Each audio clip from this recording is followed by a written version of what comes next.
600 or so home runs before his career is through. Those were the days. But you know what? Change doesn't always come easy. Coming up on Sports Night, we will share with you the story of Courtney Carpenter, destined for hoop stardom, but in an instant, Courtney's life was changed forever. I guess I thought, I was immortal, that nothing would happen to me, Also tonight, John Feinstein covers the changing face of college b-ball, outlining who's hot and who's not under the boards. And Sports Night takes an inside look at the surprising shakeup surrounding the already successful Motorola cycling squad. Yes, ladies and gentlemen, nothing like the good old sports days of the 1950s. But I tell you this much, 4 decades later, it is a real good thing that some things do change.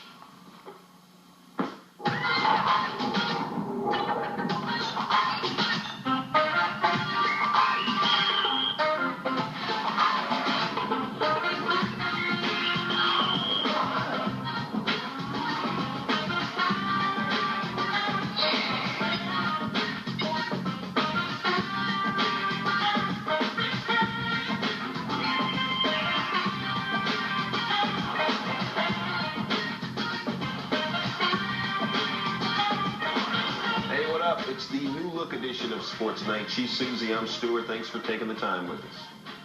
First tonight, every once in a while, we need a reminder that while strikes, lockouts, shooting slumps, and missing the winning field goal are all disappointing, they are not tragedies. In fact, when weighed against life's real tragedies, they seem trivial. Steve Buckley went to Alabama to deliver that reminder. Her name is Courtney Carpenter. When you see pictures of yourself, old pictures, what do you see in the picture?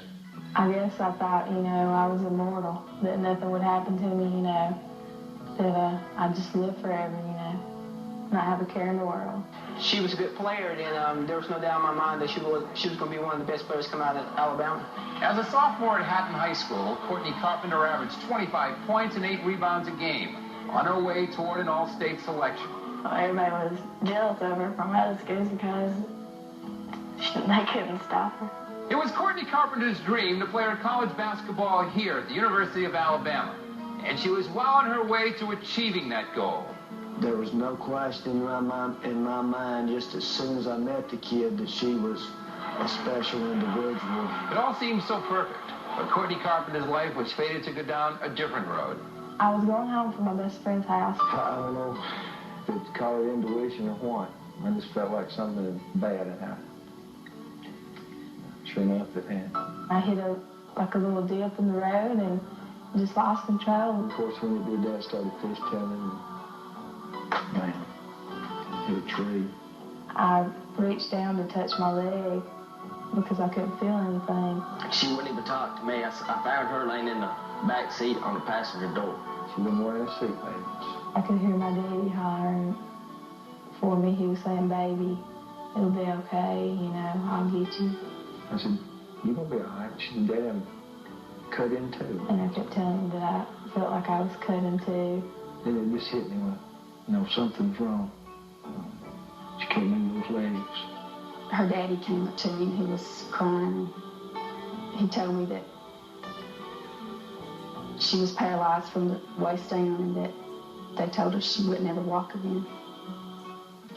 I'll never forget, too, we're going into the dressing room to play Penn State, to see who goes to the Final Four.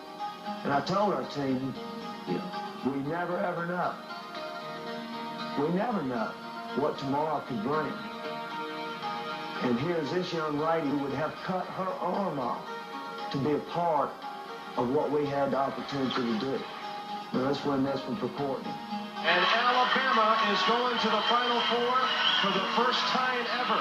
Courtney still sits on the bench for most Hatton High games, cheering on her former teammates. And her teammates honor her by cheering her number. 1, 2, 3, 32!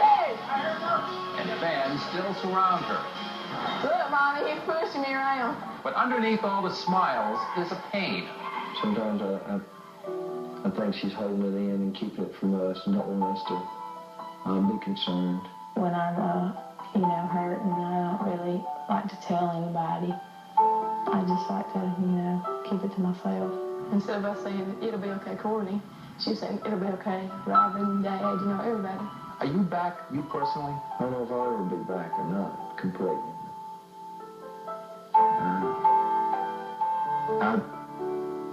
That's a hard question.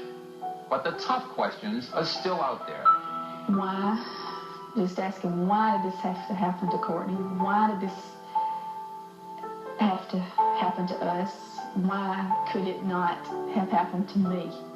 The pain and the guilt remain. Before our first basketball game, I was in the dressing room, and Hannah was the last one to hug me, and she just kept holding on and holding on, and she wouldn't let go. And she was crying, and she said, Courtney, I don't think I can make it without you out there. There's a lot of guilt there, you know, for the kids who are playing. I feel guilty because when I get out there, and I see her standing over there, and it hurts.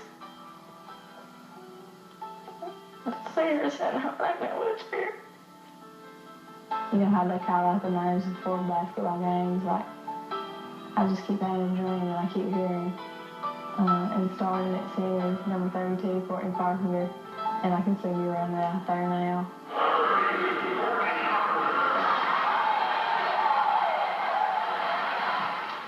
Not only does Courtney believe she's going to walk again, she told her high school coach that she'll be playing again next season. But even if her miracle does not come true, Bama's coach Moody hopes she'll still attend Alabama and be a part of their basketball program. He feels she represents the strength, leadership, and perseverance that every team needs.